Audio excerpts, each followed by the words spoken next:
What do you think is the key to achieving our goals, our success? Some people suggest things like hard work, focus, persistence. But research shows these are all byproducts of something else, something much more powerful that we can all develop.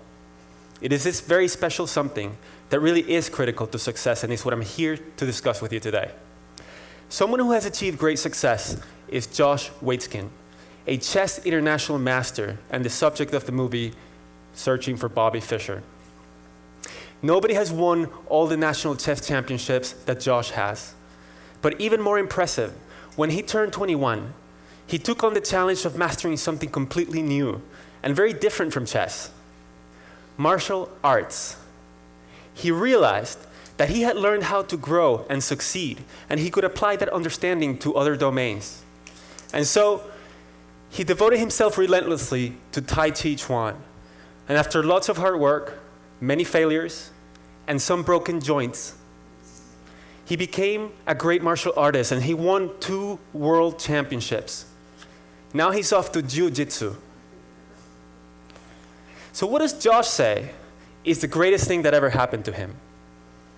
Believe it or not, he says, losing my first national chess championship, because it helped me avoid many of the psychological traps.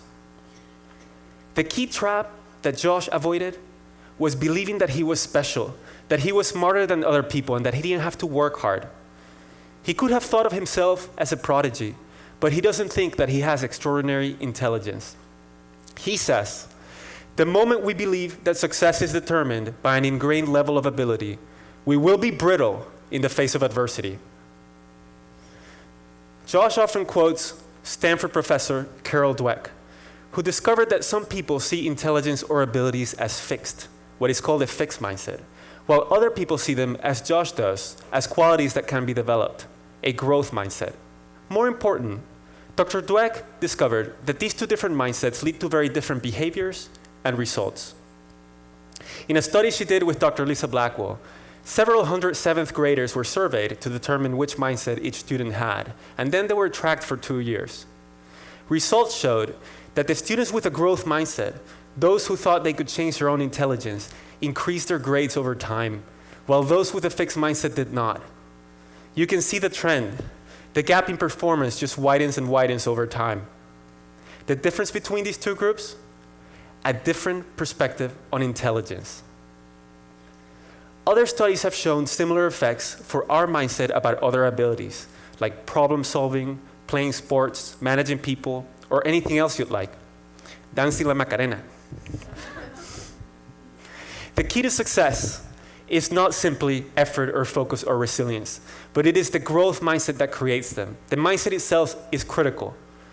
Research shows that when we directly try to build grit or persistence, it is not nearly as effective as addressing the mindset that underlies them. How many of us think of ourselves as not math people, or creative, or sociable, or athletic? Or conversely, that we're naturals? If we're to fulfill our potential, we have to start thinking differently. We have to realize that we're not chained to our current capabilities. Neuroscience shows that the brain is very malleable, and we can change our own ability to think and to perform. In fact, many of the most accomplished people of our era were thought of by experts to have no future. People like Charles Darwin, Lucille Ball, Marcel Proust, and many others.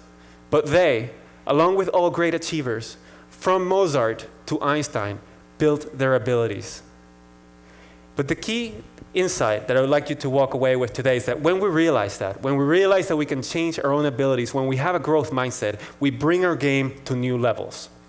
So how does a growth mindset do that? It turns out that there are physiological manifestations to mindset. Brain scans show that for people with a fixed mindset, the brain becomes most active when receiving information about how the person performed, such as a grade or a score. But for people with a growth mindset, the brain becomes most active when receiving information about what they could do better next time. In other words, people with a fixed mindset worry the most about how they're judged, while those with a growth mindset focus the most on learning. There are other consequences of mindset. People with a fixed mindset see effort as a bad thing, something that only people with low capabilities need, while those with a growth mindset see effort as what makes us smart, as the way to grow. And when they hit a setback or failure, people with a fixed mindset tend to conclude that they're incapable. So to protect their ego, they lose interest or withdraw. We observe that as lack of motivation, but behind it is a fixed mindset. Whereas people with a growth mindset understand that setbacks are part of growth. So when they hit one, they find a way around it, like Josh Waitzkin did when he lost in chess or in martial arts. Research clearly shows these effects of mindset. In one study that Dr. Dweck did with Dr. Claudia Mueller, they had children do a set of puzzles. And then they praised the kids. To some of the kids, they said, wow, that's a really good score. You must be smart at this. That's fixed mindset praise because it portrays intelligence or abilities as a fixed quality. To other kids, they said, wow, that's a really good score. You must have tried really hard. That's growth mindset praise because it focuses on the process. Then they asked the kids, okay, what kind of puzzle would you like to do next? An easy one or a hard one? The majority of the kids who received the fixed mindset praise chose to do the easy puzzle, while the great majority of those who received the growth mindset praise chose to challenge themselves.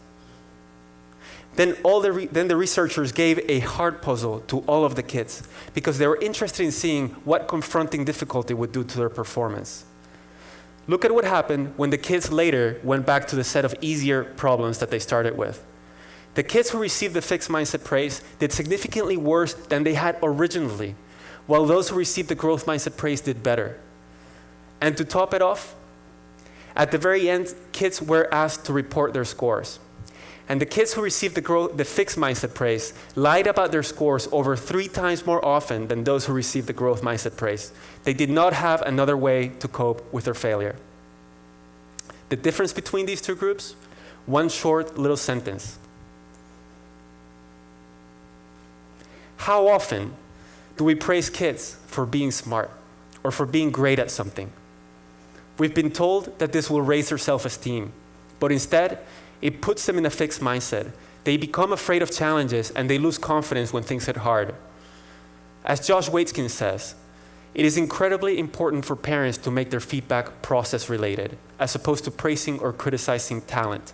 If we win because we're a winner, then when we lose, it must make us a loser. These studies show not only the mechanisms by which mindset affects performance, but they also show something else that's very important. They show that we can change mindsets. And that's important because most of us have fixed mindsets about something.